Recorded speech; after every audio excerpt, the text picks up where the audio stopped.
Hindi mo ko matutulungan. Walang gamot na makaluluna sa akin. Umalis ka na habang kaya ko pang pigilan ang sarili ko.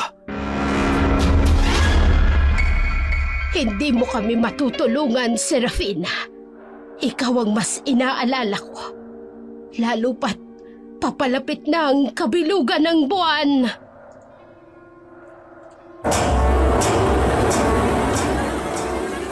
Itay! Wala ng tatay ko. Kasalanan ko ito. Kung hindi sana ako magkasarili, hindi sana ito sasapitin ng aking ama.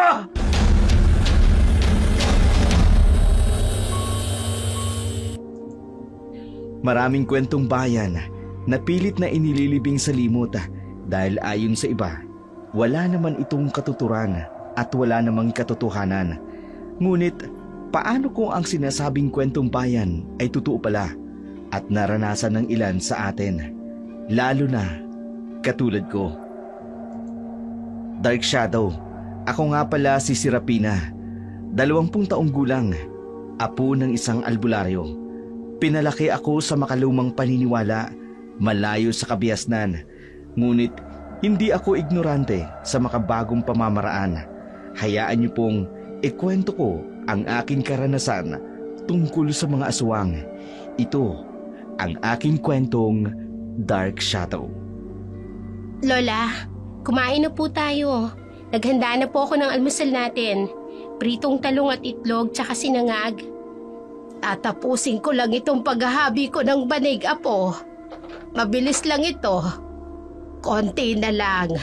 Ay sige na, mauna ka nang kumain. Nakalulungkot po kasing kumain mag-isa, Lola. Gusto ko po sana kasalo kayo sa pagkain. Ay nako, ikaw talaga, Serafina. O siya, tayo na't kumain na. Alam ko namang hindi ka titigil sa pangungulit mong yan. Sabi ko na nga ba, Lola hindi nyo rin ako matitiis. Sige na po, tara na po kayo at baka lumamig na po yung pagkaing inihanda ko. Maghahain na rin po pala ako ng mainit na tsokolate para po sa ating dalawa. Ay siya, sige. Maghuhugas lang ako ng kamay. Ay magkakamay ako sa pagkain. Mas masarap kumain ng nakakamay kaysa gumamit ng kubyertos. Lumaki ako sa piling ni Lola During. Maaga kasi akong naulila dahil namatay ang aking ina sa panganganak sa akin. Ang aking ama naman, hindi ko alam kung nasaan na. Ang sabi sa akin ni Lola, dayo lamang daw ang aking ama. Nakilala raw ito ng aking ina sa Maynila at may lahi raw itong Amerikano. Kaya siguro, tisay ako. Bihira kaming bumaba ng bayan dahil naninirahan kami sa taas ng bundok, malayo sa kabiasnan.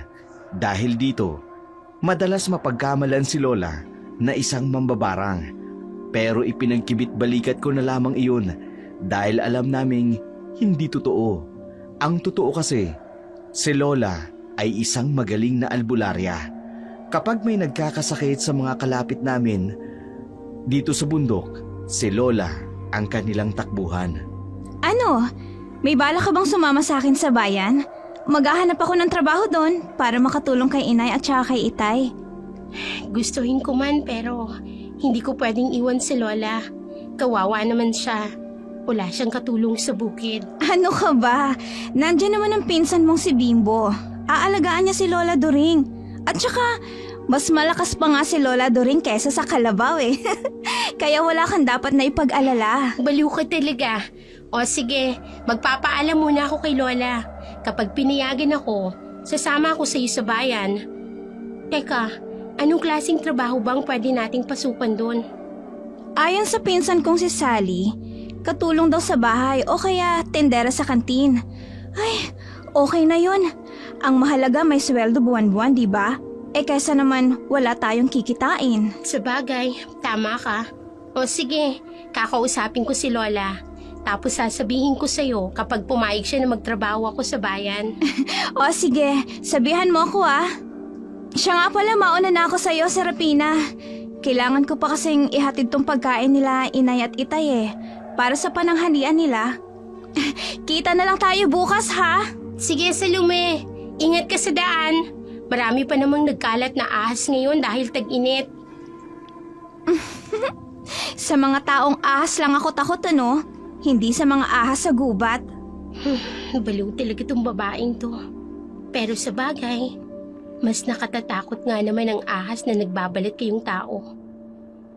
Matapos na nga itong nilalaban ko para makauwi na ako at makausap ko na si Lola Turing.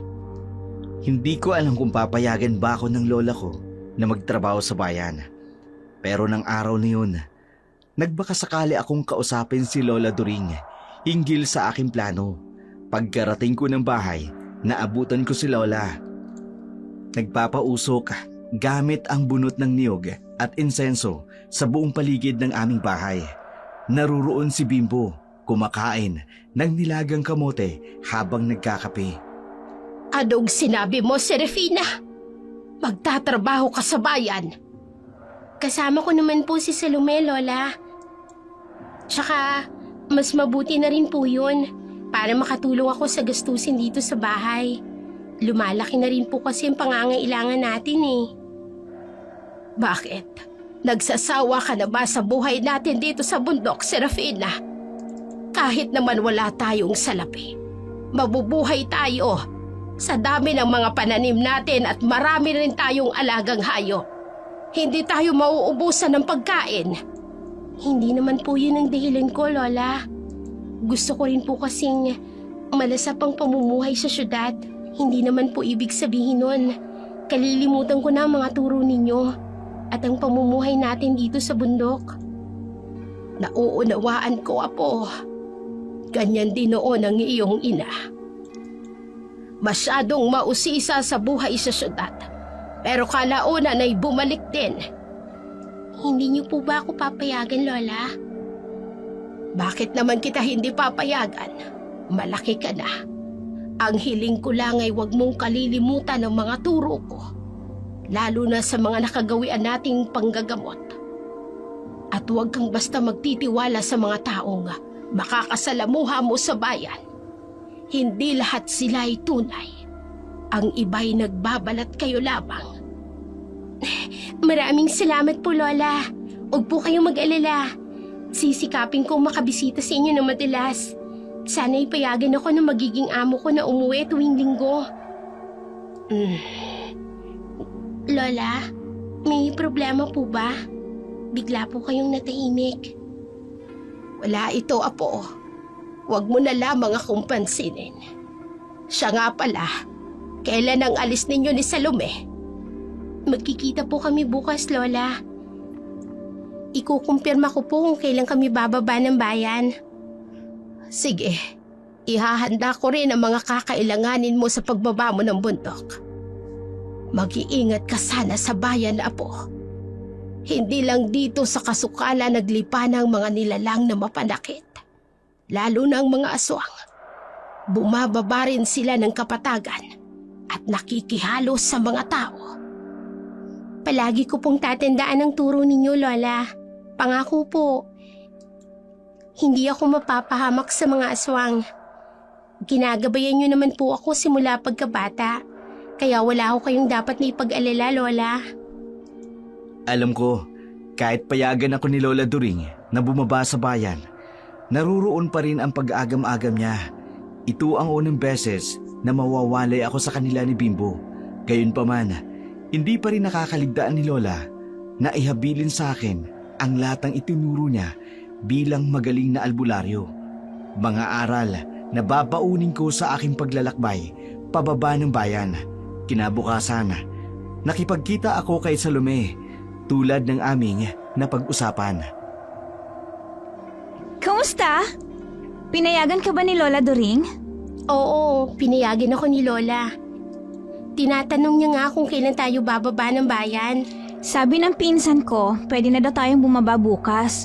Pero bago ko makalimutan, hindi nga pala tayo magkasama sa magiging trabaho natin. Magkahiwalay tayo. Ganun ba? Saan naman ang magiging trabaho ko kung ganun? At saan ka naman? Nakakalungkot. Akala ko pa naman, magkasama tayo. Huwag ka nang malungkot. Pwede naman tayong magkita tuwing may day off tayo. At saka, ano ka ba? Sa kabilang kanto lang ang bahay ng magiging amo ko. Magkalapit pa rin tayo, no? Magkaibang amo nga lang. Ay bakit kasi hindi mo nililinaw? Nagdadrama na ako rito eh. Tapos kabilang kanto lang pala nakatira ang magiging amo mo. Akala ko pa naman sa ibang bayan. Ikaw kasi, ang bilis mong magdrama. Ayan tuloy. Teka nga. Bakit parang nagkakagulo dun sa bahay ni Aling Imelda? Oo nga no. Halika, mabuti pa puntahan natin para malaman natin kung anong nangyari. Mabilis kaming lumapit ni Salome sa bahay ni Aling Imelda. Pagkarating namin doon, nakita namin ang mga patay na hayop na nagkalata tulad ng mga baboy at manok. Wala rin ang mga lamang loob ng mga ito. Hindi na bago sa amin ang ganong senaryo, lalo na kapag papalapit na ang kabilugan ng buwan. Ayon kay Lola, ito ang mga sandaling sumasalakay ang mga aswang. Kasalukuyang umiiyak si Aling Imelda dahil sa nangyari sa kanyang mga alagang hayop. Agad siyang dinaluhan ni Lola Doring. Grabe naman po ang nangyari sa mga alagang hayop ni Aling Imelda, Lola. Nakakalungkot. Isa pa naman yun sa pinagkukunan nila ng ikabubuhay. Walang ibang may gawa nito, kundi ang mga aswang. Malapit na ang kabilugan ng buwan, kaya't muli silang umaatake. Perwisyo talaga yung mga aswang niyan. Bakit kasi nagkaroon pa ng aswang sa mundo, Lola? Matagal nang nabubuhay sa mundo ang mga aswang, Serafina. Kagaya rin nating mga tao. Meron din silang pangangailangan. Katulad nating mga tao, hindi rin lahat ng aswang ay masasama. Ano pong ibig niyong sabihin, Lola? Hindi lahat sila'y masasama? Eh di ba nga, pinanganak na silang aswang? Ang iba hindi pinanganak na aswang, Serafina. Ang iba sa kanila ay sapilitang ginawang aswang. At may iba pa naman na pinasahan ng mutya ng pagiging aswang nang hindi nila nalalaman. Maaari po ba yun, Lola? Oo, dahil hindi basta-basta namamatay ang isang aswang. Ang isang paraan na upang mamatay ang isang aswang sa natural na paraan ay ang pagpapasa ng mutya nito. Minsan sa isang pamilya, may ayaw sumalo ng mutya. Kaya ang ginagawa ng aswang ay ipinapasa ito sa isang normal na tao nang hindi niya ito namamalayan. Kawawa naman po yung taong sapilitang pinasahan ng mutya, Lola. Oo, Apo. Kaya't mag-iingat ka, lalo na't bababa ka ng bayan. Eto, inihanda kong mahiwagang langis. At etong ginawa kong pangontra. Palagi mo itong isasabit sa laylayan ng damit mo. Huwag kang basta-basta kakain ng mga pagkain na ibinibigay sa'yo ng mga taong hindi mo kilala. Isa yan sa pamamaraan ng mga aswang. Kapag may gusto silang pasahan ng mutya ng pagiging aswang. At kapag ang langis ay kumulok, isa lang ang ibig sabihin. Merong aswang sa paligid mo. Tatandaan ko po ang lahat ng bilin niyo, Lola. At bukas na po pala kami aalis ni Salome. Pero wag po kayong mag-alala. Katulad nga po ng sabi ko, sisikapin ko pong dumalaw rito. Wag mo kaming alalahanin, Serafina. Ikaw ang mas inaalala ko. Lalo na't papalapit na ang kabilugan ng buwan. Alam ko pong sapat na mga naituro niyo sa akin, Lola. Huwag po kayong mag-alala. Pangangalagaan ko po ang sarili ko. Kinabukasan, gumayak na kami ni Salome pababa ng bayan. Nang makarating kami sa bayan, kaagad kaming inihatid ng pinsan ni Salome sa aming magiging amo. Naunang maihatid si Salome at ako naman sumunod. Nang makarating kami sa bahay ng aking magiging amo, kaagad akong inihabili ni Sally sa asawa ng mayordoma sa bahay ni Mang Kaloy. Malaki ang bahay ng aking amo. Sinaunang disenyo ito, katulad ng bahay Kastila. Ngunit gayon pa man, hindi mo maipagkakaila ang karangyaang nakabalot dito. At hindi ko lang maunawaan kung bakit madilim ang lugar. Napaliligiran kasi ito ng naglalakihang puno ng akasya sa likod ng bahay. Maririnig mo ang huni ng iba't ibang ibon, kabilang na ang mga paniki. Ito ang magiging silid mo. Ang ibang silid ay para sa ibang mga katulong. Makakasama mo sa silid na ito ang asawa kong si Lucia. Stayin kasi kami pero hindi kami magkasama ng kwarto. Wala siya ngayon dahil pumunta ng kumprada kasama ang ating mga amo. Maraming salamat po, Mang Kaloy. Teka lang po, Mang Kaloy. Matanong ko lang po. Alam po ba ng amo natin na may bago silang katulong na darating? Sigurado akong nabanggit ka na ni Lucia sa kanila. Pero wag mo nang alalahanin pa yon. Pag dumating si Lucia, ituturo niya sa iyo ang mga dapat mong gawin kung saan ka ididestino. Bawat katulong kasi rito may kanya-kanyang gawain. Hindi ka pwedeng mangialam sa trabaho ng iba. May pagka-stricto po pala sila, Mang Kaloy. Oo, hindi naman yun maiiwasan. Pero kung gagawin mo ng tama, hindi ka naman nila pakikialaman. Mababait din naman sila. Malaki din magpasahod. Salamat po ulit, Mang Kaloy. Sige na. Maiiwan na kita. Tatapusin ko pa ang gawain ko sa hardin.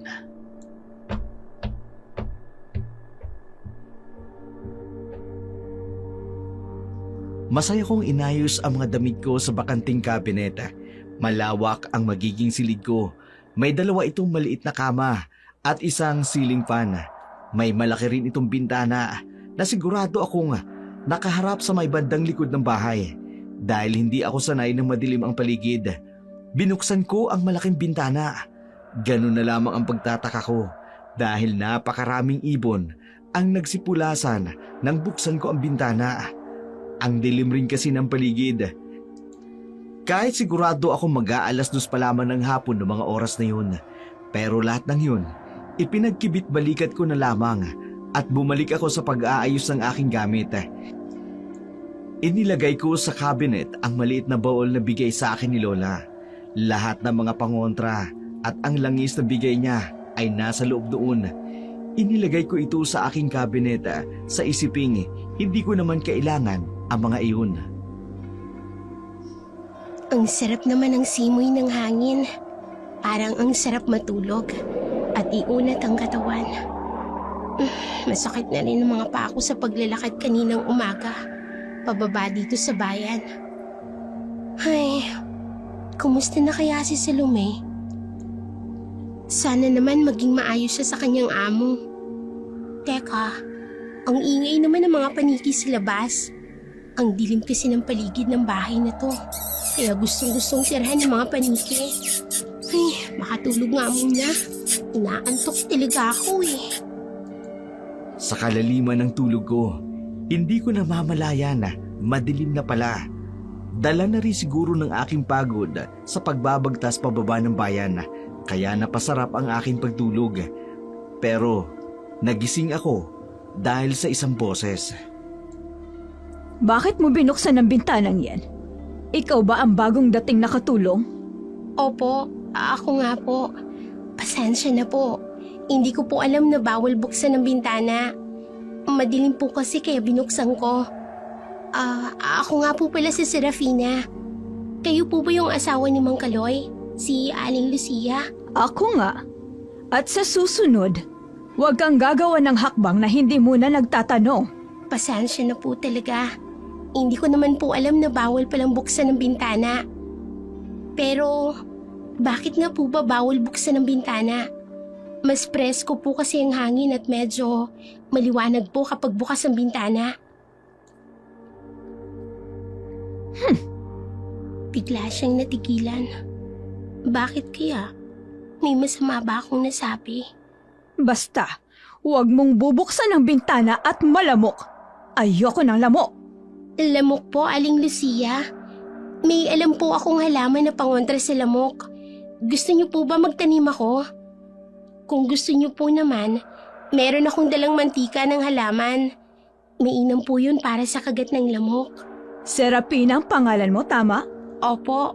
Kung gusto mong magtagal dito, matuto kang sumunod sa patakaran ng walang tanong.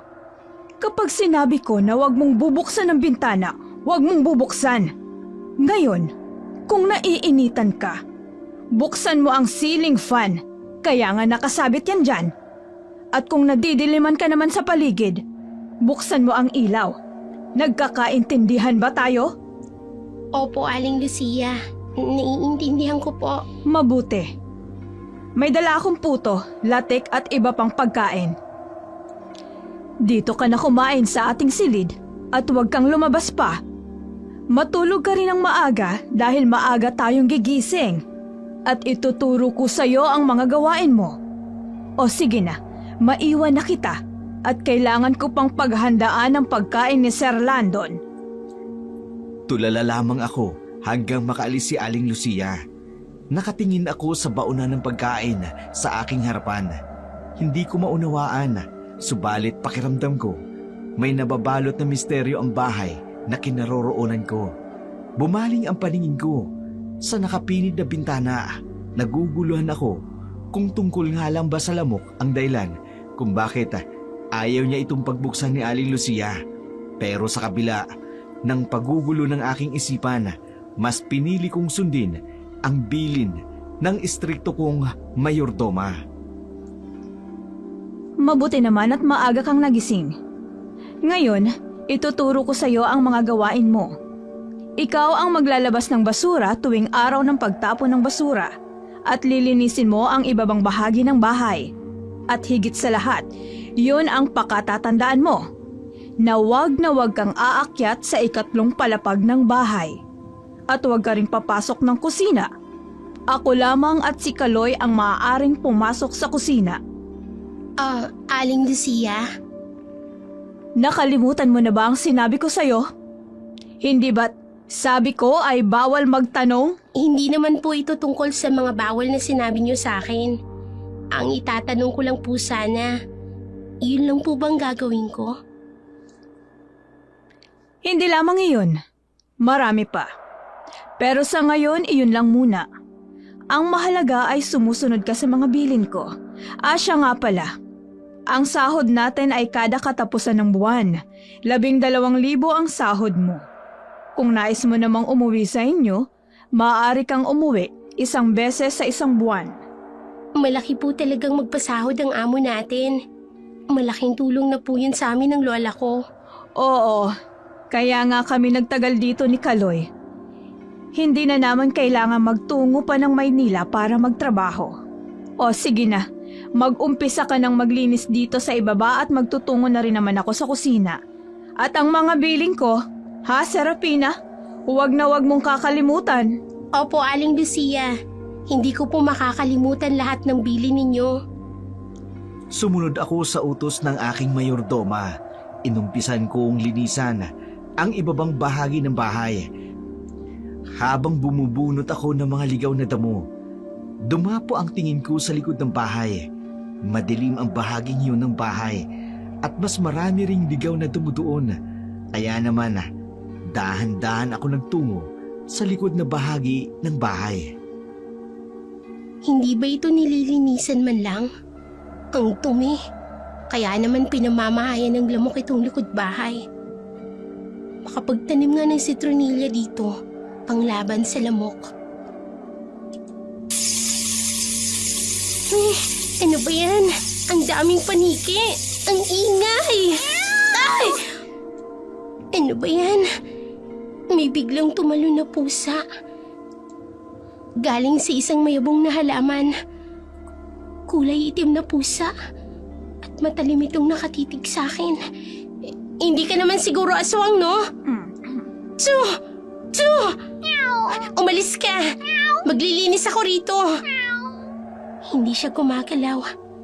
Nakatingin lang siya sa akin. Teka lang, ang laking pusa naman ito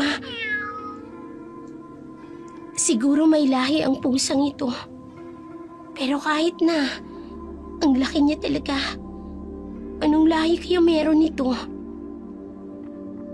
Mukhang mabait ka naman Taga rito ka ba? Alaga ka ba ng mga amo ko? Alam mo, Sabi ng lola ko, pangit daw ang pangitain kapag nakakakita ng itim na pusa. Anong ginagawa mo rito? At sino yung kausap mo? Aling Lucia, kayo po pala.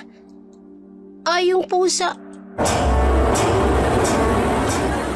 Teka, nasa na yung pusa? Andito lang yung kanina. Anong pusa ang pinagsasasabi mo? Walang pusa rito. At di ba sinabi ko sa'yo na linisin mo ang ibabang bahagi ng bahay? Bakit narito ka sa likod? Tapos ko na po kasing linisan yung pinapalinisan ninyo sa akin. Napansin ko po na maraming damo rito sa likod. Kaya naisipan ko pong isali na rin sa paglilinis ko. Hindi ba nabanggit sa'yo ni Kaloy na kung ano lang ang ibinigay sa iyong gawain, iyon lang ang dapat mong gawin? Nakikita ko ang galit ni Aling Lucia dahil sa ginawa ko. Pero hindi ko naman matandaan na pinagbawalan niya akong linisin itong likod bahay eh. Tsaka, yung pusa, bakit bigla na lang siyang nawala? Saan siya nagpunta? Nakikinig ka ba, Serapina? Sa susunod, huwag na huwag kang pupunta dito sa likod ng bahay. Hindi ka niya dapat makita. Po? Sino pong hindi dapat makita, Aling Lucia? Wala.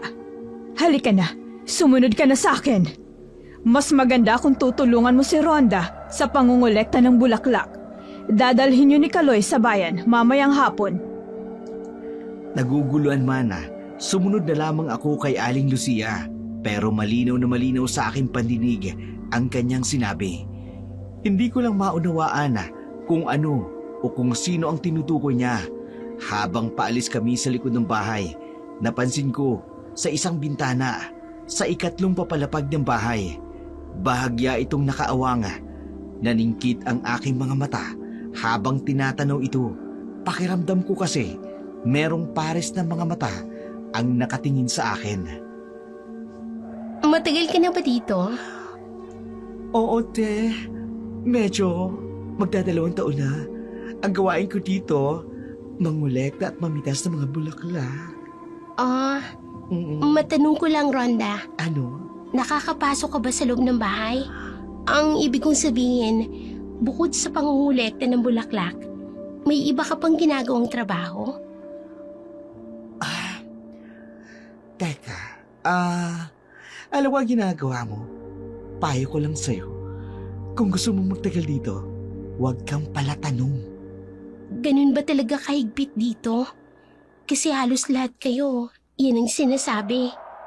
Malaki magpasahod ang mga amo natin. Kailangan ng pamilya ko ang pera. Ako lang ang inaasahan nila. Pero kung magtatanong ka tungkol sa mga amo natin, bihira mo lang sila makikita. Sa gabi lang sila madalas lumabas. Pero huwag kang mag-alala, mababait naman sila. Ganun ba? Kanina kasi napagsabihan ako ni Aling Lucia. Pumunta kasi ako sa likod bahay. Gusto ko kasing linisin ang bahaging yun. Ano? Gaga ka! Huwag mo nang ulitin yun, ha? Hindi ba sinabi na sa'yo, bawal tayong pumunta doon? Teka, bakit parang aligaga ka, Rhonda? Ano bang meron sa likod bahay? At kanya na lang yung reaksyon mo. Basta, makinig ka na lang sa akin. Payong kaibigan lang, ha? Hindi pa naman kita ganun kakilala pero nararamdaman ko mabait ka. Pero makinig ka, Serapina. Huwag kang pupunta sa ikatlong papalapag ng bahay. Huwag na huwag kang papasok sa kusina. At huwag na huwag kang kakain ng pagkain ng mga amo natin. May sarili tayong kusina. Si Mildred, siya yung tagaluto natin. Hindi ko man maunawaan ang lahat. May kutob akong may kakaibang misteryo ang lumulukob sa bahay na aking pinagtatrabahuhan. Sa hilos pa lamang ng mga dating tauhang naninilbihan roon, masasabi kong meron talagang kakaiba.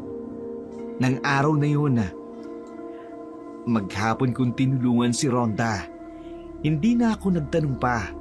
Kumain kami sa sarili naming kusina ng mga kasambahay at iba pang tauhan hanggang sa sumapit ang gabi.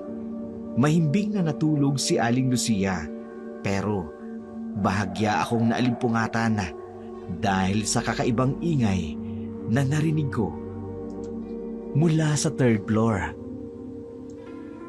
Tama bang naririnig ko? Parang may sumisigaw na boses na tila nasasaktan. At nanggagaling ito sa ikatlong palapag. Ano kaya kung puntahan ko? Pero naigpit nilang ipinagbabawal na pumunta ako dun eh. Ayan na naman. Parang may nangangailangan ng tulong. Teka, babangon ako. Bahala na. Pupunta ako sa ikatlong palapag ng bahay. Bumangon ako at daan-daang lumabas ng silid namin ni Aling Lucia. Tinatanaw ko ang mataas at paikot na hagdan patungo sa ikatlong palapag. Nanginginig ang aking mga tuhod habang tinataha ko ang hagdan. Habang ginagawa ko iyon, palapit ng palapit ang boses na sumisigaw na aking naririnig. Bahagya akong napalunok nang marating ko ang ikatlong palapag. Madilim at malamig ang simoy ng hangin na dumadampi sa aking balikat. Agad kong nilukob ang kaba sa buo kong katawan. At sa hindi ko malamang dahilan, tila ba biglang kumalma ang boses na sumisigaw hanggang sa tuluyan na itong tumigil. Wala na. Pero sigurado ako sa narinig ko eh. Dito ko narinig ang boses na sumisigaw. Yung pusa. Narito yung pusang nakita ko sa likod bahay. Ming! Narito ka pala. Pasensya ka na ha. Hindi kita agad nakita. Ang dilim kasi. Tapos, kulay itim ka rin. Pero, bakit ka narito? Ang sabi ni Aling Lucia, walang pusa rito. Melo? Halika dito. Pumasok ka sa silid ko. Boses ng isang lalaki. Teka, may ibang tao rito bukod sa pusa? Naku, pati ako. Baka isumbong ako nito kay Aling Lucia. Sino ka? Anong ginagawa mo rito? Hindi ba ipinagbawal ang pag-akyat dito? Pasensya na po. Hindi ko po sinasadya. May narinig po kasi akong boses na sumisigaw. Kaya po umakyat ako rito. Sandali. Bago sa pang-amoy ko ang amoy mo. Sino ka? Ako po si Serafina. Bagong katulong po rito. Seryoso? Inaamoy niya talaga ako? Si Rapina. Kay gandang pangalan. Mukhang magaan ang loob sa'yo ng pusa kong si Melo. Sa inyo po pala itong pusa. Akala ko po walang nagmamay-ari. Kasi sabi ni Aling Lucia, wala daw pong pusa rito. Matanong ko lang po, kayo po ba yung amo namin? Bahagya lang siyang tumango. Sayang, hindi ko maaninag masyadong mukha niya. Sobrang dilim naman kasi. Tanging liwanag lang ng buwan ang tumatanglaw sa amin. Teka, malapit na palang magkabilugan ng buwan. Bumalik ka na sa ibaba. At huwag ka nang babalik dito sa ikatlong palapag. Pero bakit po, sir? Sigurado po akong kayo yung narinig kong sumisigaw kanina. Kung may nararamdaman po kayong sakit, baka po makatulong ako. May alam po ako sa panggagamot. Hindi mo ko matutulungan. Walang gamot na makatutulong sa Pero akin. sir, hayaan niyo lang po na tulungan ko kayo. Umalis ka na bago pa ako makalimot. Sige po. Nang gabing yun, hindi ko akalain na makakausap ko ang isa sa aming misteryosong amo. Pagkatapos ng aming maikling engkwentro, bumalik ako sa silid namin ni Aling Lucia. Kinabukasan, matiim ang titig sa akin ni Aling Lucia. Bahagya naman akong kinabahan sa alalahanin na baka malaman niyang pumuslit ako kagabi patungo sa 3 palapag. Kaya naman, sa kaba ko, sinimulan kong punasan ang mga muebles kahit pa tapos ko na itong punasan. Mukha hindi ka nakatulog ng maayos kagabi, ah? Oh, uuwi. Namamahay yata ako. Nako, sa una lang yan, te. Masasanay ka rin. Ganyan din ako noong una. Pero nawala rin kalaunan. Rhonda, Ah? wala ka bang narinig na sumisigaw kagabi? Meron? Meron talaga? Anong oras mo narinig at saang parte? Magtatanong na naman to. Oo, may narinig ako. Yung mga lasenggo dyan sa kanto, nagkakaraoke tuwing madaling araw. Hindi yun ang ibig kong sabihin. Dito sa loob ng bahay, may narinig ka ba? Shh! Psst! Psst! Okay, 3 na yan ha? Diba ang sabi ko sa'yo? Kung gusto mong magtagal dito, huwag kang palatanong. Rhonda, wala namang makakaalam kung may sasabihin ka sa akin eh. Wala talaga, pangako. Wala akong babanggitin na kahit ano. Kahit pa kay Aling Lucia. Ipapahamak mo naman ako sa lagay niyan, Serafina. Kailangan ko ang trabahong ito. Ang number 1 rule sa trabahong ito, wag na wag magchismis ng kahit ano. Marami ako nakikita kakaiba. Narinig ko kung ano-ano, pero hindi ko pwedeng sabihin. Katulad ng pusang semeno. Hindi nga pwedeng sabihin. O, paano mo nakilala ang pusang si Melo? Teka. Hoy, umamin ka nga. Pumunta ka sa 3 palapag. Hindi ka nga dito. Hindi ka nga dito. Ano ba? Doon tayo sa medyo may tago. Dito. Rhonda! Bilis, dali! Kaagad akong hinila ni Rhonda kung saan. Hindi ko alam kung bakit bigla siyang naging aligaga nang banggitin ko ang pusang si Melo. Nang makarating kami sa dulong bahagi ng hardin, agad niya akong pinamaywangan ng tanong. Paano mo nalaman ang tungkol sa pusang si Melo? Pumunta ka sa 3 palapag, ha? Una kong nakita si Melo sa likod bahay. At sa sagot sa pangalawang tanong mo, oo, pumanik ako kagabi sa 3 palapag. Pero hindi ko sinasadya yun. May narinig akong sumisigaw. Nataranta ako. Akala ko humihingi ng tulong. Hindi ba? Isa sa mga hinihingi ko sa iyong pabor, huwag kang pupunta sa 3 palapag, pero ginawa mo pa rin. Sapagkat hindi ko nga maunawaan kung bakit. Siguro dahil Dahil ano? Dahil doon nananatiling amo natin. Ganun ba sila kapribado? At ayaw nilang ginagambala sila? Ikaw na mismo ang sumagot sa sarili mong tanong. Rhonda, alam kong may kakaibang nangyayari dito.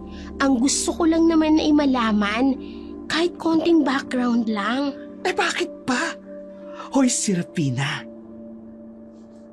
Jimmy, aalamang tayo sa bahay na to, no? Kung ano man ang problema ng mga amo natin, hindi natin sila matutulungang lutasin yon. Kaya pwede ba, Serafina, tigilan mo ng pagiging kuryoso sa mga nangyayari sa bahay na to? Pakiusap. Para rin ito sa kapakanan mo. Pero Rhonda... Pakiusap nga, Serafina. Tama na. Laglag ang mga balikat ko habang tinatanaw ang papalayong bulto ni Rhonda. Napahinga ako ng malalim at wala sa sariling bumaling ng tingin sa 3 palapag. Pero napakunot ang aking noo nang mapansin ko roon ang isang lalaking nakadungaw sa bintana. Kahit sa malayong distansya namin, alam kong matiim ang pagkatitig nito sa akin. Hindi ko makalilimutan ang lalaking yun. Siya ang lalaking nakausap ko nung gabi. na nagmamay-ari ng pusang si Melo. Mabuti pa, magpausok ako gamit ang insensong pabaon sa akin ni Lola. Para naman mawala ang kakaibang nararamdaman ko sa bahay na to.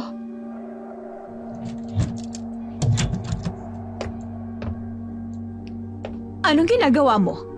Ano yung hawak mo? Insenso po, Aling Lucia. Bala ko po kasing pausukan ng paligid nitong bahay. Sabi po kasi ng lola ko, mainam itong pantaboy sa masasamang elemento. Pwes, wala ka sa bahay niyo upang gawin yan. Akin na yan. May katigasan rin talaga ang ulo mo. Akala mo ba, hindi ko alam ang ginawa mong pagpuslit kagabi? Mabuti na lamang at hindi ka pinalayas ni Sir Landon. Sir Landon? Oo, anak siya ng amo natin. At mahigpit niyang ipinagbabawal na may umakyat sa 2 palapag, lalo na kung gabi. Pero sinaway mo ang utos niya, Serapina. Hindi ko naman po yun sinasadya, Aling Lucia. Narinig ko po kasi siyang sumisigaw. Inakala ko na kailangan niya ng tulong. Kaya po umakyat ako doon.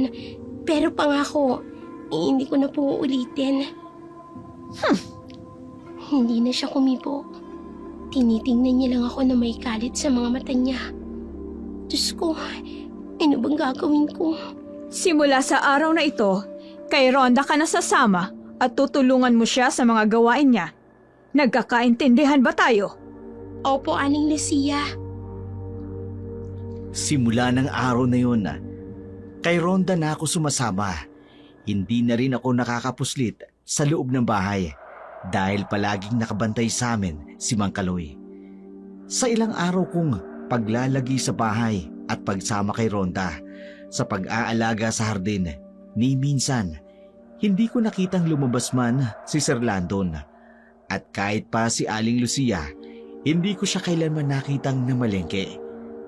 Ang ipinagtataka ko pa, ang punerarya sa tapat ng malaking bahay na pinagtatrabahuhan ko. Palaging palipat-lipat doon si Mang Kaloy at Aling Lucia.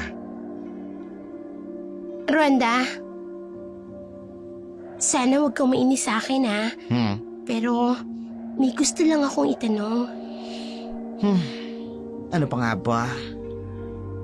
Hindi ka naman talaga nauubusan ng mga tanong tungkol sa kung saan-saan. Ano yan? Napapansin ko kasi ang punerarya sa harapan ng bahay ng mga amo natin. Palaging pinupuntahan ni Aling Lucia at Mang Kaloy. Madalas ko silang nakikitang labas-masok dyan. Pag-aari ng mga amo natin ang punerarya niyan. Sina Mang Kaloy at Aling Lucia ay namamahala roon. Kaya naman, madalas silang labas-masok doon. O ano, may itatanong ka pa ba? Si Sir Landon ba talaga hindi lumalabas ng bahay? Namamalagi lang ba talaga siya sa 2 palapag? Ni minsan kasi, hindi ko pa siya nakitang lumabas tuwing umaga o kaya naman hapon. Hindi talaga palalabas si Sir Landon. May sarili siyang opisina sa bahay na ito at sa gabi lang siya lumalabas. Pinakaayaw niya rin yung may umaakyat sa 2 palapag dahil nadidistorbo ang kanyang privacy. Ganun ba? Mm-mm. Mali nga pala talaga ang ginawa kong pag-akyat sa 2 palapag noong nakaraang gabi. Mabuti na lang hindi ako tinanggal sa trabaho. Basta, makinig ka mabuti. Nakikinig ka pa? Ang payo ko, Serapina, huwag mo nang uulitin. Ha? Makahulugan ang mga salitang binitiwan ni Rhonda. Tila ba may pagbabanta roon, pero hindi ko naman alam kung patungkol saan. Nang araw na yun, wala masyado kaming ginawa ni Rhonda dahil halos natapos na rin ang inventory para sa delivery ng mga bulaklak sa karatig bayan. Kinahapunan, laking gulat ko nang tawagin ako ni Aling Lucia. May hawak siyang isang food tray. Bakit po, Aling Lucia? May ipag-uutos ba kayo sa akin? Nais ni Sir Landon na ikaw ang magdala ng pagkain ngayong gabi. Hindi ko alam kung anong ginawa mo, Serafina. Wala po akong ginawa, Aling Lucia. Pero di ba po, bawal akong umakyat sa ikatlong palapag? Ngayon mo pa ba iisipin yan? Matapos mong pumuslit noong nakaraang gabi? At isa pa, amo na mismo natin na nag-utos na ikaw ang magdadala sa kanya ng pagkain. Kaya sige na, dalhin mo na sa kanya at ingatan mong huwag matapon. Paborito pa naman niya ang mga yan. Anong klaseng putahe po ito? Igado, dinuguan at dinakdakan. Mukhang masarap ah. Wala po bang kanin? Ikaw bang kakain? Sige na, dalhin mo na yan kay Sir Landon ngayon din. Dahil sa galit na boses ni Aling Lucia, mabilis pa sa 4:00 akong kumilos at tumalima patungo sa ikatlong palapag.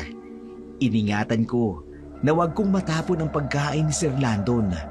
Nang makarating ako sa ikatlong palapag, medyo maliwanag ang paligid at nakita ko ang malawak at malinis na lugar.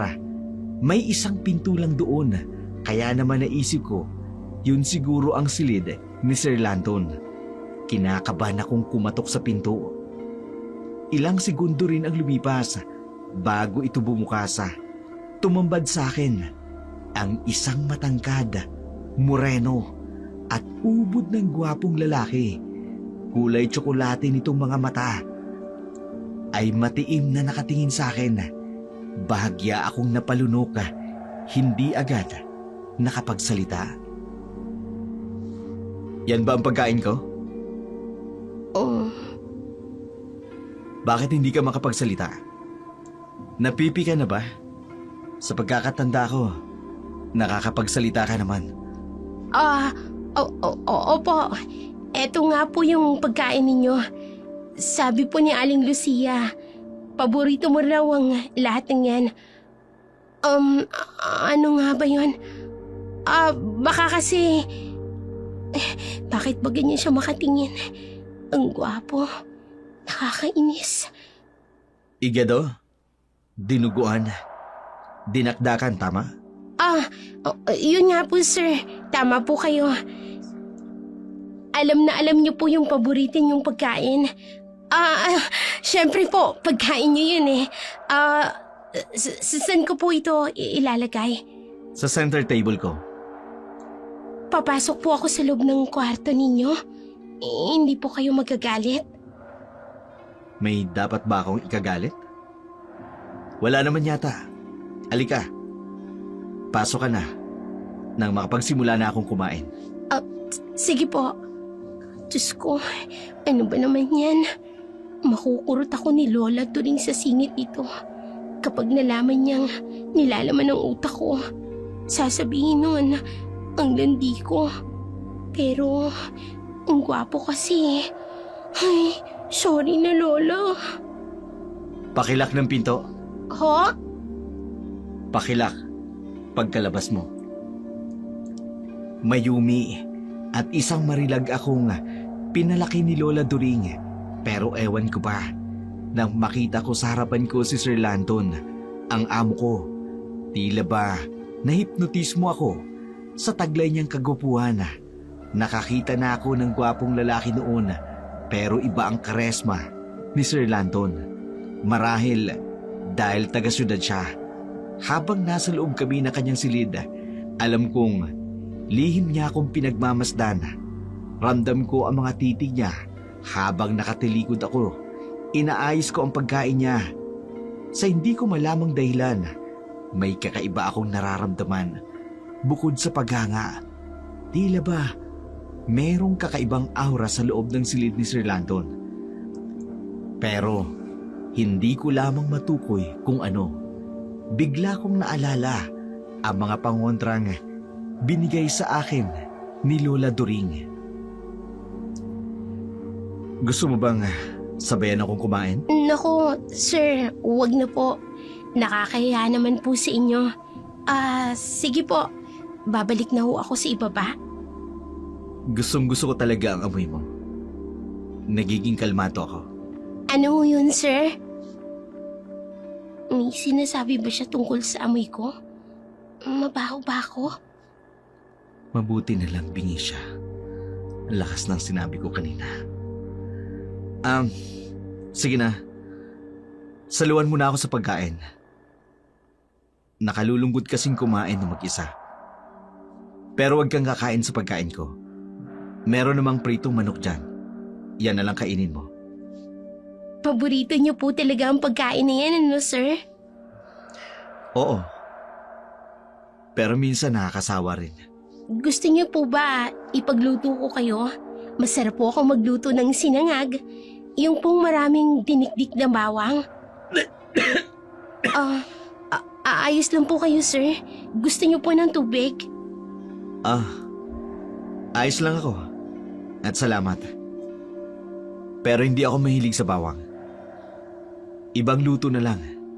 Yung walang bawang at asin. Hindi ko kayo mahilig sa bawang. At hindi rin po kayo gumagamit ng asin. Eh di ba po walang lasang pagkain ninyo? Oo.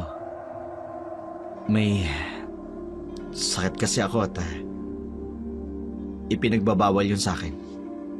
Kaya pala wala akong naamoy na bawang sa pagkain nyo. Pero mukhang masarap naman. Hayaan nyo, sir. Mag-iisip po ako ng luto para sa inyo. Sige. Kumain ka na para madala mo na sa ibaba yung mga pinggan. Ayoko abutin ka dito ng gabi sa kwarto ko. Mapayapa kaming kumain ni Sir Landon. Nakita ko, magana siyang kumain ng pagkain niya, habang ako naman, matipid na kinakain ang pritong manok na bigay niya. Hindi pa rin ako makapaniwala.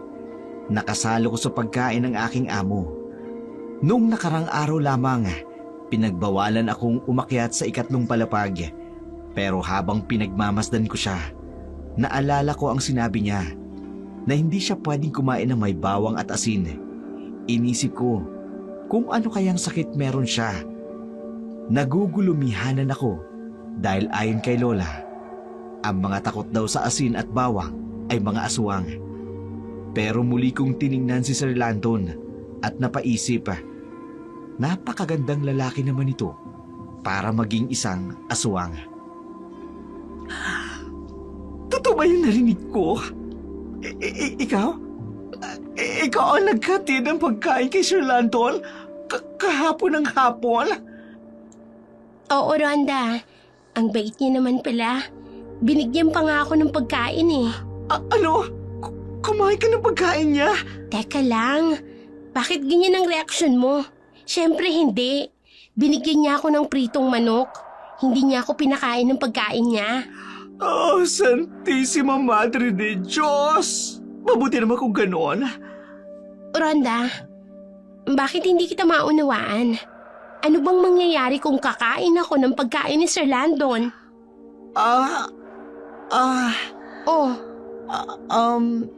Ano? Ano kasi, walang lasa. Yung kinakain niya, hindi siya naglalagay ng bawang at asin. Kaya, mabuti hindi kanya binigyan. Di ba rin kasi magugustuhan yung lasa? Yun lang pala eh. Nabanggit niya nga sa akin. Nakakapagpabagabag nga sa akin. Kasi may sakit pala siya. Kawawa naman, di ba? Bilang tao, kailangan ng katawan natin ng asin. Oo, tama ka. Kailangan ng katawan natin ng asin. Serapina, mabuti pa. Magpahinga muna tayo. Saka na lang natin tapusin ang paglilinis sa hardin.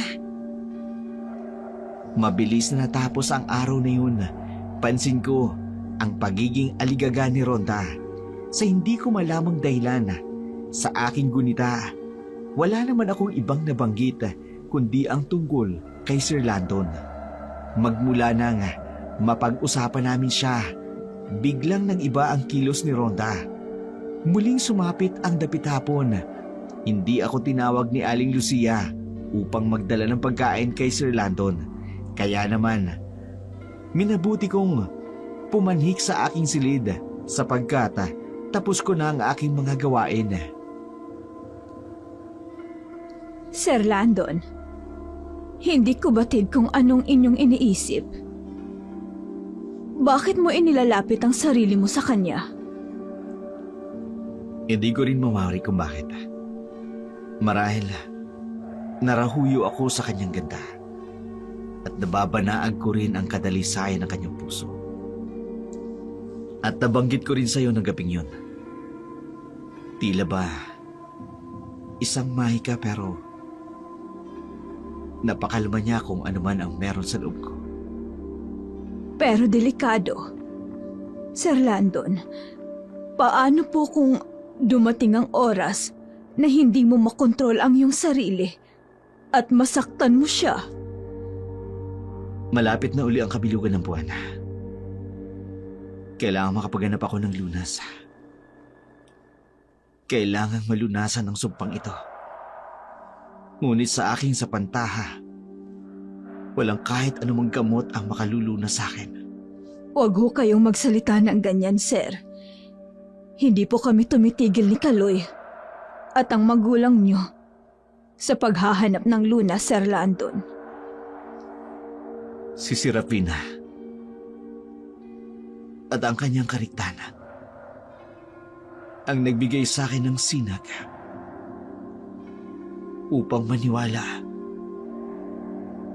na meron pang pag-asa. Alagaan mo siya, Lucia. Kung sakaling hindi ko makontrol ang aking sarili, ayokong masaktan ang aking paraluman. Nasa alapaap ang isip ko nang biglang bumukas ang pinto. Pumasok roon si Aling Lucia. May hawak na isang food tray. May laman iyon ng isang basong gatas at prutasa. Sa unang pagkakataon nakita ko ang palakaibigang ngiti sa mga labi ng aking mayordoma. Dinalang kita ng pagkain mo, Serafina. Nako, hindi na po sana kayo nag-abala, Aling Lucia. Kumain na po ako. Kasalo ko sina Mildred, si Mang Kaloy at si Rhonda kanina. Mainam uminom ng gatas sa gabi para mapayapa at mahimbing ang tulog mo. Salamat po, Aling Lucia. May ikukwento ako sa iyo, Serafina. Ano po yun, Aling Lucia? Ano pong ikukwento nyo? Tungkol ito sa isang makisig at gwapong doktor. Napakabait niya at napakamatulungin. Isang araw, pumunta siya sa isang liblib na lugar kung saan mamimigay siya ng libreng gamot sa mga taong salat at walang kakayahang pumunta ng bayan at magpagamot. Merong isang matanda doon na merong iniindang sakit na kahit anong gamot ay walang makapagpapagaling rito. Pero bilang isang maawain at mabait na doktor, nagboluntaryo siyang gamutin ang matanda ng libre. Ngunit hindi niya alam, kapalit ng pagmamagandang loob niya, ay isa palang karimari-marim na bangungot. Bakit po, Aling Lucia? Anong nangyari sa doktor? Nagkaroon siya ng sakit. Isang sakit na hindi kayang gamutin ng siyensya. Ano pong klaseng sakit, Aling Lucia? Naniniwala ka ba sa aswang, Serafina?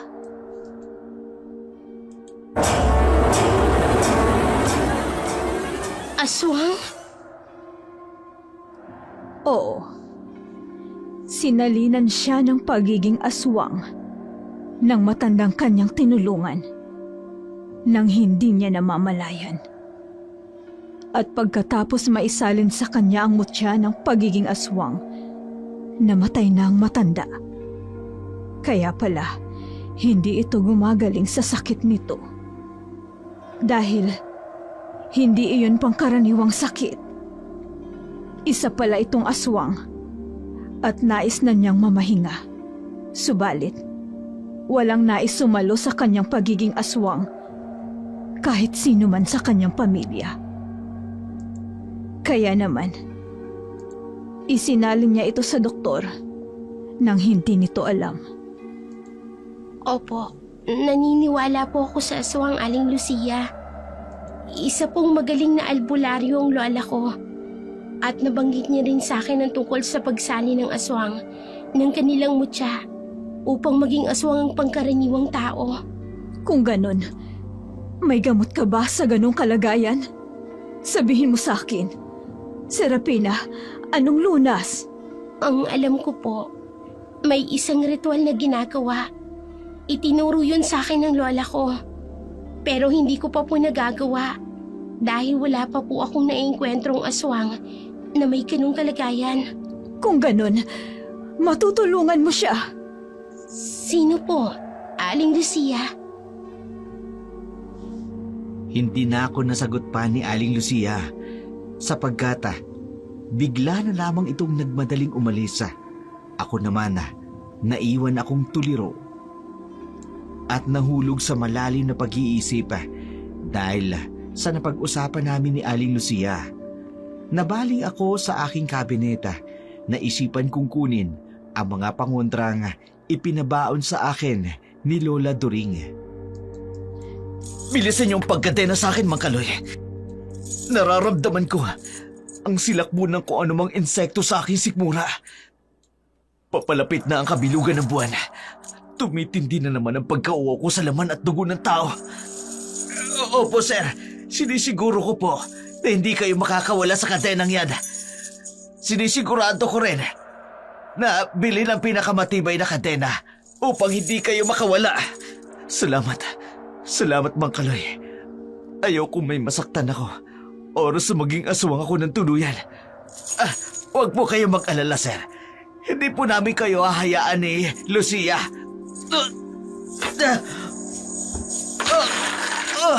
Mang Kaloy, iwanan niyo na ako. Isara niyo ang pinto. Huwag na huwag niyong hayang pumuslit uli si Serapina dito. Opo, sir. Masusunod po. Sir Landon, may maganda ho akong balita sa inyo. Lucia, inaatake na naman si Sir Lyndon ng pagiging aswang niya. Kaya halika na, umalis na tayo. Ikinadena ko na siya gaya ng utos niya. Hindi, kailangan niya tong malaman. Sa Serapina! Ano? Ano ang tungkol kay Serapina? Sabihin mo, Lucia. Apo siya ng isang albularyo. At may alam siyang lunas sa iyong kalagayan, Sir Landon. Pandidirihan niya ako kapag nalaman niya. Isa akong ganito. Isang aswang. Ngunit siya lamang ho ang makatutulong sa iyo, Sir Landon. Sa Serapina lamang. Iwanan niyo na ako rito. Hindi ko na kayang pigilan ang sarili ko. Umalis na kayo. Siguraduhin niyong nakasarado ang pinto. Kung sakali mang makawala ako sa kadenang ito, siguraduhin niyong hindi ako makalalabas ang silid na ito. Umalis na kayo!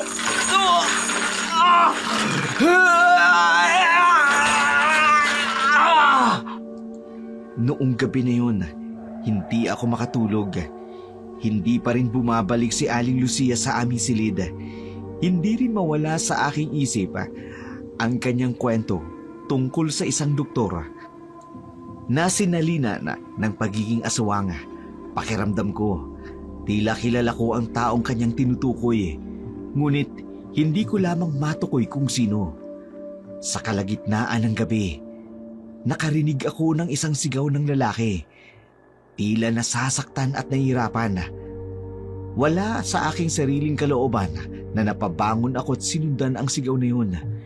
Muli akong dinala ng aking mga paa sa ikatlong palapag. Sir Landon, sigurado akong siya yung sumisigaw. Teka, pupuntahan ko siya sa kanyang silid. Kailangan kong malaman kung anong nangyayari sa kanya.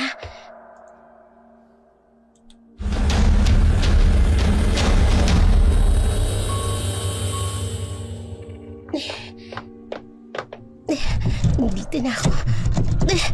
Teka, bakit hindi ko mabuksan ang pinto? Nakakandado pa lang silid niya. Sir! Ayos lang po ba kayo? Naririnig ko po kayong sumisigaw. Sir Landon!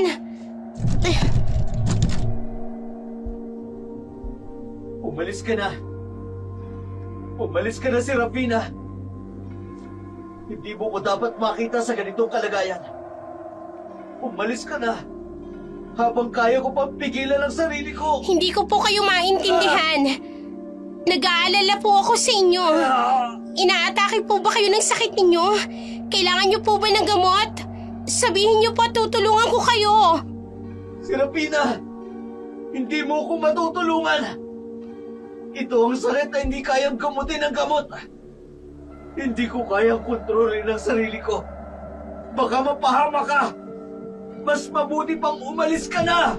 Pero, Serafina, umalis ka na dyan! Aling Lucia, mabuti naman po at naririto kayo. Si Sir Landon, kailangan niya po ng tulong. Pero nakakandado po ang pintuan ng silid niya. Umalis ka na rito, Serafina. Hindi mo siya matutulungan sa ngayon. Mas mabuti pang bumalik ka na lamang Pero sa ating Aling silid. Lucia, kailangan po ni Sir Landon ng tulong natin. Bakit po ba siya nakakulong? Imbis na tulungan siya. Serafina, naiintindihan ko ang iyong alalahanin. Pero ang ginagawa namin ito ay para sa kaligtasan din ni Sir Landon at sa lahat ng tao sa paligid niya. Ang kalagayan niya ay delikado at hindi niya kayang kontrole ng kanyang sarili. Kung makalabas siya ng silid, magdudulot ito ng panganib sa lahat. Kaya kailangan niyang manatili dyan hanggat hindi siya bumabalik sa dati. Hindi ko po kayo maunawaan. Ang doktor sa aking kwento ay si Sir Landon. Ibig niyo pong sabihin, aswang si Sir Landon, Aling Lucia. Oo, pero sinalinan lamang siya ng pagiging aswang. Hindi siya ipinanganak na aswang. Umalis ka na. Umalis ka na, Serafina. Ayoko masaktan kita. Alam ko nais mo kong tulungan. Pero walang tulong na makagagamot sa aking kalagayan. Kaya marapat lamang na umalis kayo rito. Bumalik na kayo sa inyong mga silid!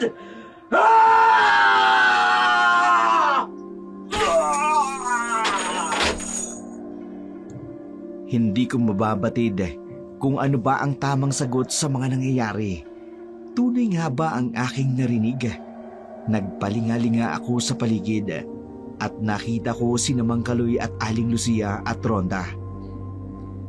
Nanunubig ang kanilang mga mata na nagbabadyang pagluha. Kaya pala, tikom ang kanilang bibig sa mga nangyayari dahil kay Sir Landon. Hindi ko naman sila masisisi sapagkat mabait naman si Sir Landon sa kanila. Bumaba kami mula sa 3 palapag. Dumiretso sa kusina namin ng mga kasambahay. Namayani sa amin ang katahimikan. Ang tanging maririnig lamang ay ang masakit na paghiyaw ni Sir Landon. Gagawa ko ng paraan upang matulungan sa Sir Landon, Aling Lucia.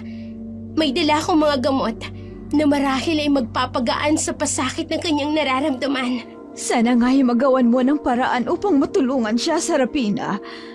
Bukas na bukas din, tutungo tayo sa kanyang silid upang tulungan siya. Palipasin muna natin ang madilim na gabing ito. Ako'y naaawa kay Sir Landon. Napakabait niyang tao. Mabuting anak at amo. Maging sa kanyang propesyon, siya ay hinahangaan. Subalit, may mga nilalang na talagang mapangimbot na hindi marunong tumanaw ng utang na loob. Labis na kahabag-habag po ang kanyang sinapit. Ngunit wag po kayong mangamba.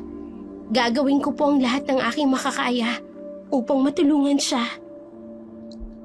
Hulog ka ng langit sa amin, Serafina. Ako'y humihingi ng paumanhin sa mga maling asal ko sa'yo noon. Iniisip ko lamang kasi ang kapakanan ni Sir Landon. Muntik na kasing mabunyag ang kanyang sikreto nang may pumasok na kasambahay dito sa amin na makati ang dila. Nangangako po ako, Aling Lucia. Hinding-hindi ko po gagawin yon. Gagawin ko po ang lahat ng aking makakaya upang matulungan siya. Kinabukasan, ako'y maagang nagising at napansin na wala si Aling Lucia sa aming silid. Marahil nagtungo ito sa silid ni Sir Landon. Kaagad akong nag-ayos ng aking sarili. Nagpa siyang magtungo sa ikatlong palapag.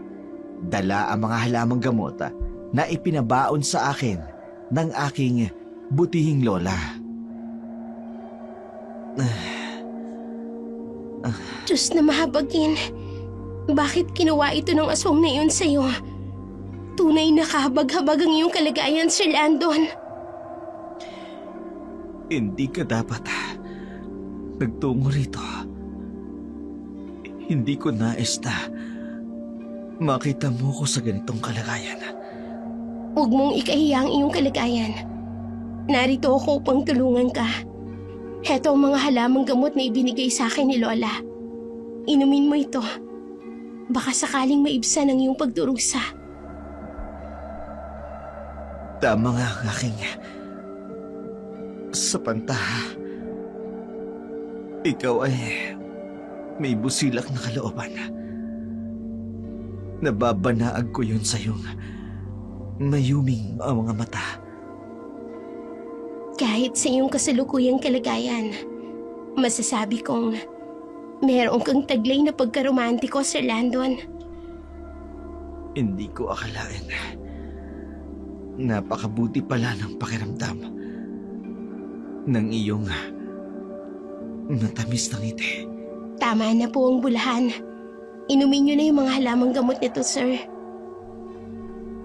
Sige. Susubukan kong inumin ang mga halamang gamot na yan. Kahit alam kong kahit walang kasiguraduhan na ako'y gagaling. Hiraya manawari. Gagaling ka, Sir Landon. Magtiwala lang tayo sa poong may kapal. Matapos ang araw na yun, mas naging malapit kami ni Sir Landon sa isa't isa. Ako na ang naghahatid ng kanyang pagkain. Mula nang napainom ko siya ng halamang gamot na bigay ni Lola, hindi na siya madalas atakihin ng kanyang pagiging aswang.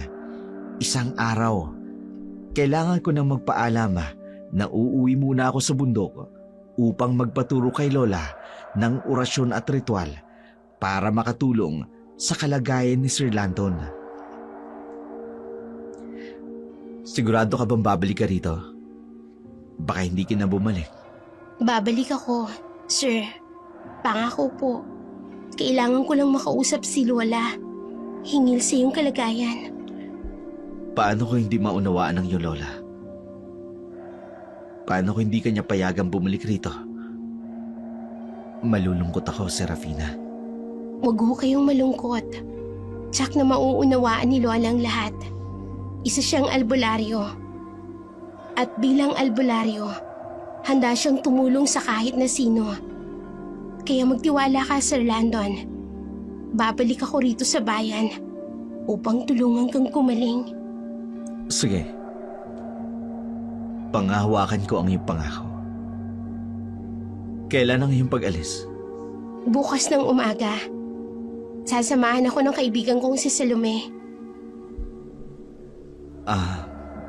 Serapina? Pwede ba kitang mayakap? Sige po. Maaari niyo po akong yakapin, sir. Niyakap niya ako ng mahigpit. Ngunit hindi siya umiimik. Ang bango niya. Kahit aswang siya. Pero ang bango niya. At napakagwapo pa talaga. Mag-iingat ka sa iyong paglalakbay bukas. Ihintayin ko ang pagbabalik mo. Matapos akong magpaalam kay Sir Landon, inihanda ko na mga kakailanganin ko sa pag-uwi sa aming tahanan. Namili rin ako ng pasalubong para kina Lola at Bimbo. Kinabukasan, maaga kaming umalis ni Salome Pagkababa namin ng habal-habal, binagtas namin ang matarik patungong tuktok ng bundoka. Ngunit habang nasa daan kami, meron kaming naramdamang kakaiba. Ano yun? Naririnig mo ba yun? Parang may kakaibang huni akong naririnig. Ako nga rin eh. Pero baka ibon lang. Halika na. Bilisan na natin para makauwi na tayo. Ay, ano ba naman yan? Katirika ng araw? Imposible namang may aswang sa paligid, ano? Gutom na gutom sila na kahit sa katanghaliang tapat, sumusunod sila sa atin. Kumukulo ang langis na bigay ni Lola. Ibig sabihin, may aswang nga sa paligid. Pero hindi ko maaaring sabihin kay Salome. Dahil tsak na matataranta siya. Serafina! Ano na?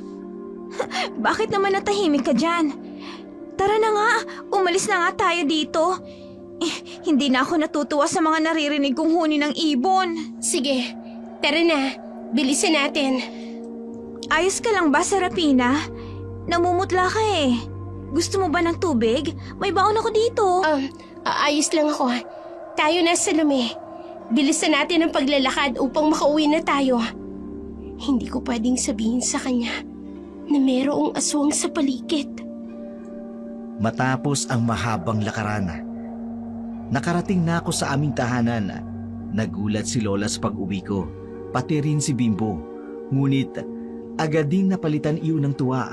Masaya ako dahil nakita kong muli ang aking lola at ang pinsan ko.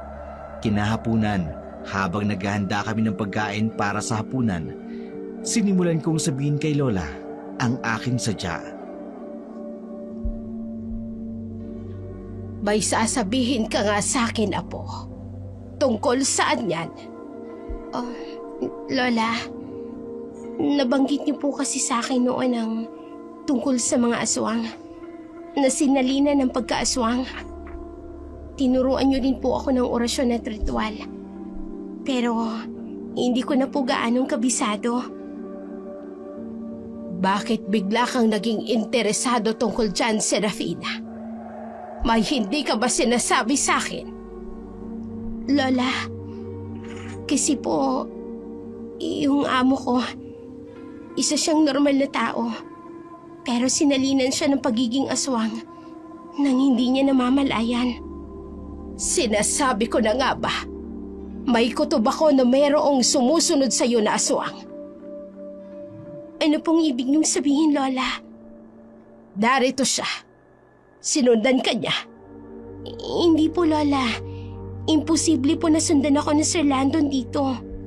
Kung ganon, sino ang lalaking yan na nakatayo sa pintuan natin? Sir Landon? Ano pong ginagawa niyo rito? Bakit niyo po ako sinundan?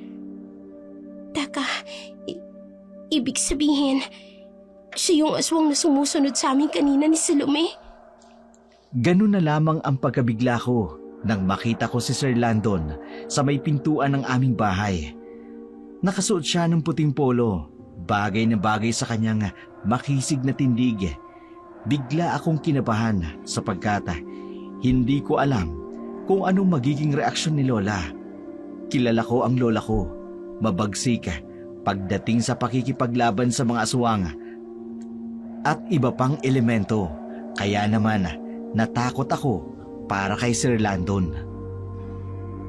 Kailan ka pa nasalina ng pagiging aswang? Maglilimang taon na ho. At kapag inaatake ako ng matinding gutom, ikinakadena ko ang aking sarili sa tulong ng mga kasamaan ko sa bahay. Bakit mo sinundan ang apo ko rito? Paano kung atakihin ka ng matinding gutom? Hindi mo ba naisip na delikado yon para sa kanya? Pati na rin sa amin. Paumanin. Hindi ko lang humatiis na mawalay sa kanya kahit ilang saglit. Maniwala ho kayo sa hindi. Nagagawa niyang pakalmahin ang sistema ko kahit inaatake ako ng pag-aswa. Balak mo yatang aswangin ang apo ko sa ibang pamamaraan. Ano? Wala. Huwag mo nang intindihin ang sinabi ko. Bukas ng gabi, maghahanda kami at ikaw din. Isasagawa namin ni Serafina ang ritual. Tutalay, narito ka na rin lang. May pag-asa ho bang gumaling ako? Magagawa niyo ho ba talagang alisin ang pagiging aswang ko? Gagawin namin ang aming makakaya. Yun lang ang masasabi ko ngayon. Lumipas ang mahabang gabi. Naging mapayapa naman ang lahat. Doon na rin namin pinalipas ng gabi si Sir Landon sa aming bahay. Hindi na rin ako kinausap ni Lola pagkatapos namin ng pag-uusap ng sarilinan ni Sir Landon. Kinaumagahan, maaga akong nagising upang maganda ng aming agahan. Ang aga mong magising, magandang binibini. Sir Landon, gising ka na pala. Magandang umaga rin sa'yo, Ginoo. Bakit mo nga pala ako tinatawag na sir? Tawagin mo na lang ako sa pangalan ko. Parang hindi naman tayo magkaibigan yan. Amo kita. Nakakahiya naman kung tatawagin lang kita sa pangalan mo. Ano na lang sasabihin ng makaririnig? Wala tayo sa bahay ko kaya wala ibang makaririnig sa'yo kung tatawagin mo ko sa pangalan ko. Isa pa, gusto kong marinig ang pangalan ko tuwing binabanggit mo ito. Sus, sadyang matamis talaga ang iyong dila, Ginoo. Tanging sa'yo lamang aking binipini. Huwag mo na nga akong bulahin. Serafina! Nabalitaan kong dumating ka na. Kaya agad ako napasugod dito upang makita ka. Noriel, May kasama ka. Sino siya? siya si Sir Landon. Amo ko siya.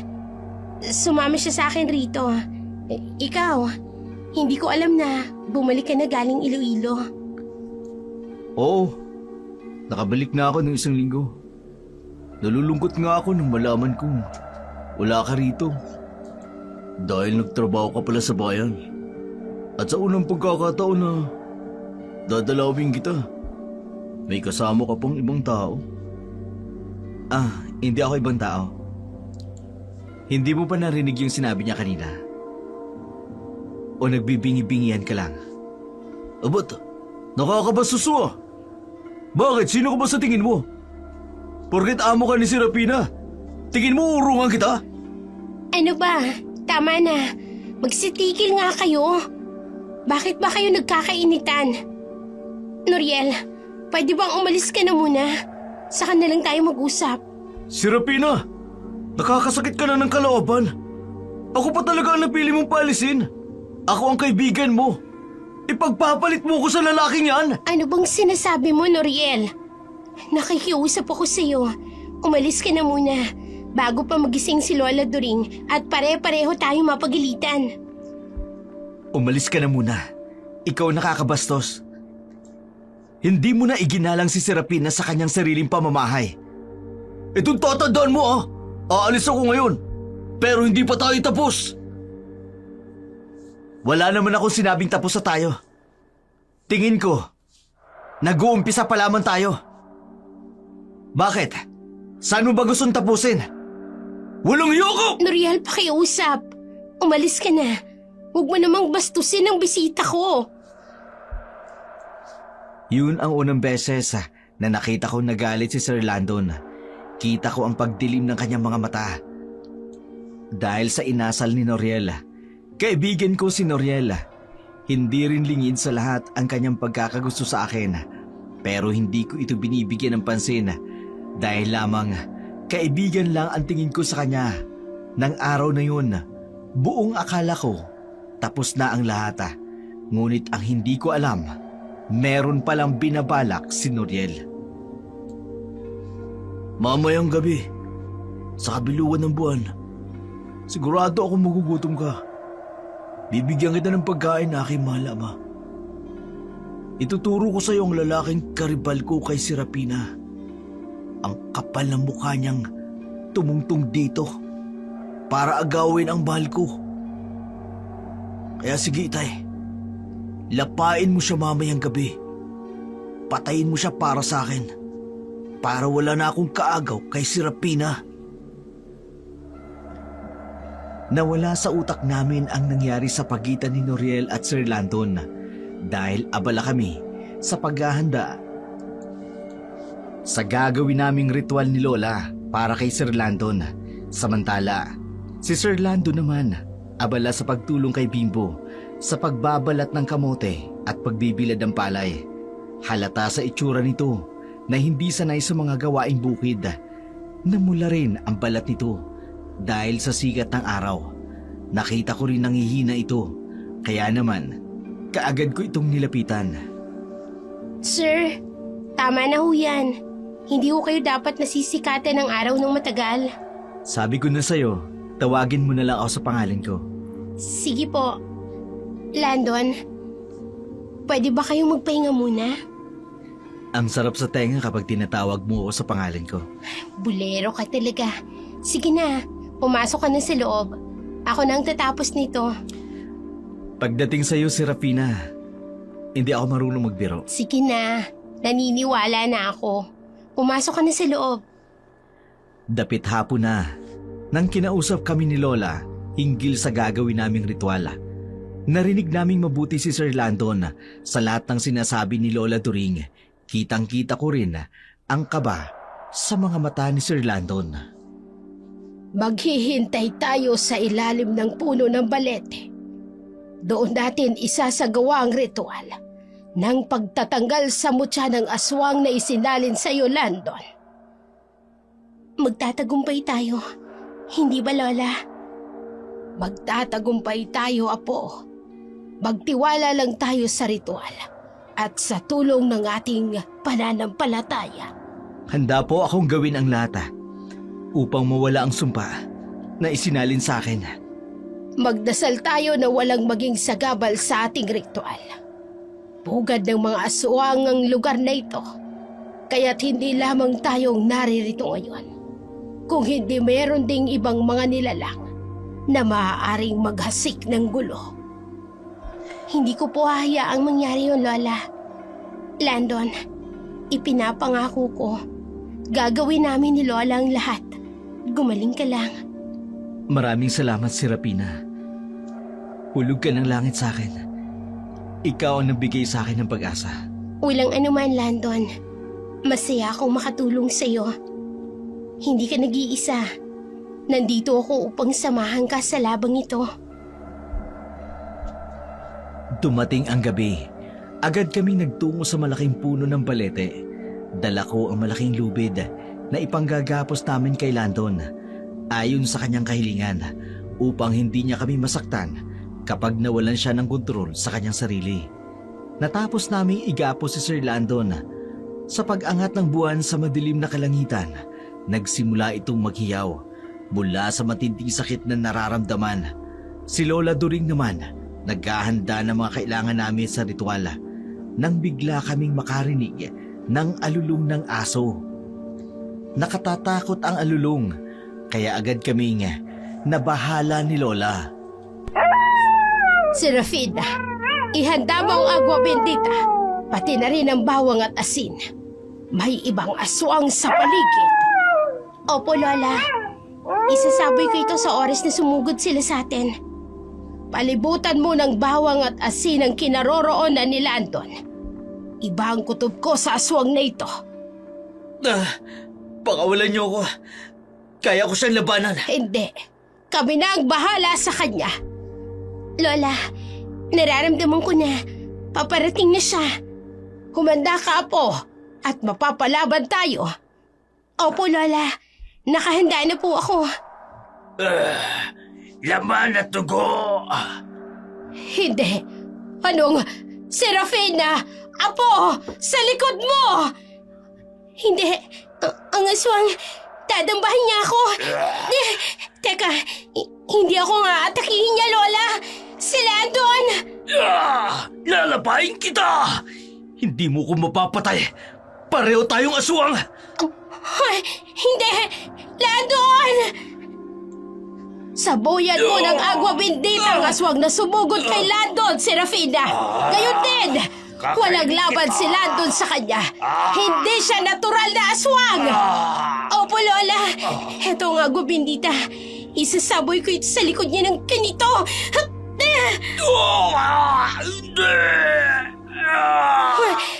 Ang aswang, unti-unti siyang nanghihina, Lola. Nawala ng ulirat. Unti-unti na rin nasusunog ang kanyang balat. Yan ang nagagawa ng sagradong tubig sa isang aswang. Ngayon, gagawin na natin ang ritual kay Landon. Malapit nang sumapit ang hating gabi. Kailangang maisagawa natin ang ritual. Landon, nakahanda ka na ba?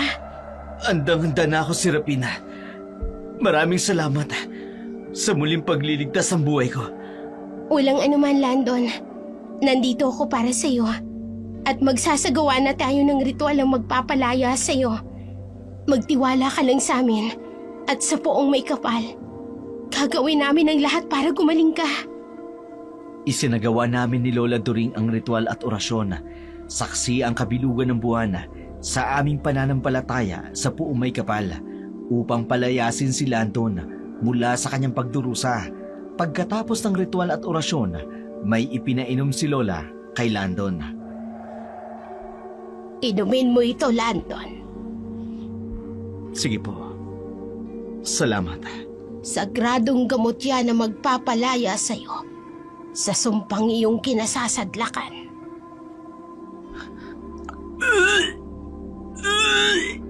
Ano nangyayari sa akin? Bakit parang may gustong lumabas sa aking bibig? Lola, ano pong nangyayari kay Landon? Nakahawak siya sa lig niya. Tila hindi siya makahinga. Yan ang epekto ng sagradong gamot. Isusukan niya ang mutya ng aswang. Lola, may isinusuka siyang tila isang maliit na itim na ibon. Ngunit parang pati nito. Lola, si Landon, nawalan siya ng malay. Yan ang kadalasang ipinapasa ng mga aswang sa mga nais nilang pagsalina ng kanilang pagiging aswang. Maraming salamat sa poong may kapal at nagtagumpay tayo. Halika, Apo. Magtulungan tayong may uwi si Landon sa bahay. Opo, Lola. Tayo na po. Napakasaya ko, Lola. Dahil nagtagumpay tayo. Tunay ngang hindi tayo pinabayaan ng Diyos. Maligaya kaming bumalik sa aming tahanan. Pinagtulungan namin ni Lola na maiuwi ang walang malay na katawan ni Landon. Samantala, hindi namin nabigyan ng pansin ang katawan ng aswang na sumugod sa amin. Hindi na rin namin nakita kung sino nga ba ito nang magbago ito ng anyo dahil na rin sa labis na tuwa namin ni Lola. Itay! Itay, gumising kayo! Itay! Oh! Hindi na siya umihinga! Sunog na rin ang kanyang balat! Itay! Itay ko! Wala ka ng tatay ko! Kasalanan ko ito! Kung hindi sana ako naging makasarili, hindi sana sasapitin ito ng aking ama! Ngayon, wala nang kaisa sa kumalo sa buhay. Ako ang tila ng pagkamatay ng aking ama. Diyos ko, patawarin niyo ako. Alam ko kahit isang aswang ang aking ama, hindi niya kailanman nagawa ba ng kitang tao. Pero dahil sa akin, nagawa niya. Ang kapalit nito yung kanyang buhay. Patawarin mo po ako, Diyos ko. Itay, patawarin mo ako. Kung marunong lang sana akong tumanggap ng pagkatalo, hindi mo sana sasapitin to. Patawarin mo ako, Itay! Itay! Nang magkamalay muli si Sir Landon, masaya naming ibinalita sa kanya na nagtagumpay kaming maalis ang mutya sa pagiging aswang na isinalin sa kanya. nakita ko ang saya sa mga mata ni Landon. Halos maluha-luha ito sa kaligayahan. Masaya rin ako para sa kanya, lalo na alam kong maraming umaasang babalik siya sa dati niyang buhay. Isang malaya at walang sumpa ng pagiging aswang. Hindi ko alam kung paano kayo pasalamatan, Lola During, at ikaw rin si Rapina. Bilang isang albularyo, tungkulin ko ang tumulong, Landon. At hindi ka lang dapat magpasalamat sa amin. Magpasalamat ka rin sa amang lumikha. Labis-labis po ang aking pasasalamat sa Panginoon. Matagal ko rin pong ininda ang ginawa sa akin ng matandang aswang na yun. Pero dahil sa tulong ninyo ni Serapina, nawala ang sumpa ng pagiging aswang sa aking pagkatao. Lubos ang kasiyahan ko, Landon. Dahil nawala na ang mutya ng aswang sa iyong katawan. Malaya ka na muling gawin ang bagay na ginagawa mo noon nang walang kinakatakutan na baka masaktan mo ang mga taong mahal mo. At utang ko ang lahat ng yun sa iyo, Serapina. Sa inyo ni Lola During. Sana tanggapin mo ang aking damdamin. Sa maikling panahon ng ating pagsasama, binigyan mo ng kulay at ng pag-asa. Kailanman, hindi mo ko sinukuan. Dahil alam kong mabuting tao ka. Nasaksihan ko yon. Sa kabila ng pinagdadaanan mo, mas pinili mong maghirap kaysa makapatay ng tao, dala ng iyong pagiging aswang. Matapos ang pangyayari sa bundok, bumalik na si Landon sa kanyang tahanan sa bayan. Samantalang ako naman, mas piniling manatili sa bahay ng ilang araw. Sa mga araw kong pananatili roon, muli akong dinalaw ni Noriel. Humingi siya ng kapatawaran, umiyak. Inamin sa akin ang pagkakamali niya. Nalulungkot ako sa nangyari sa kanyang ama. Mabait na tao ang kanyang itay. Ngunit dahil sa kapusukan ni Noriel, nang wala ito, may parte sa akin na sinisisi ko ang aking sarili dahil sa pagkawala ng ama ni Noriel. Ngunit sabi ni Lola, huwag ko raw sisihin ang aking sarili dahil sa nangyari. Muling bumalik ako sa bayan upang ipagpatuloy ang aking paninilbihan sa tahanan ni Landon. Nagustuhan mo ba ang regalo ko sa iyo, Serapina? Landon, di ba sinabi ko naman sa'yo, huwag mo na akong regaluhan. Gastos lang yan. Aking paraluman. Kaarawan mo ngayon. Hindi maaaring hindi kita bigyan ng regalo. Isa pa, nais ko rin itanong sa'yo kung tinatanggap mo ba ang pag-ibig ko? Landon, alam mong may pagtingin din ako sa'yo. Pero maaari bang dahan-dahanin muna natin ang lahat? Gusto ko pa kasing tapusin ang pag-aaral ko sa high school. 20 anyos na ako, pero hindi ko pa natatapos ang aking pag-aaral. Kahit gaano katagal, Serapina, maghihintay ako. Kagaya ng araw at buwan na magtatagpo rin ang ating tadhana. Maraming mga pangyayari na imposibleng paniwalaan ng iba, tulad ng mga aswang at albularyo.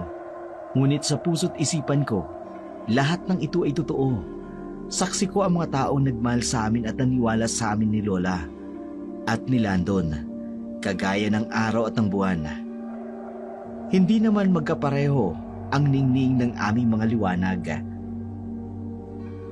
Balang araw, magtatagpo rin ang aming tadhana. Mahal namin ang isa't isa, ngunit inuna muna namin na kilalanin ang bawat isa. Ngayon, tahimik na po ang lahat. Wala nang aswang na gumagambala sa amin. Salamat sa Panginoon dahil hindi niya kami pinabayaan.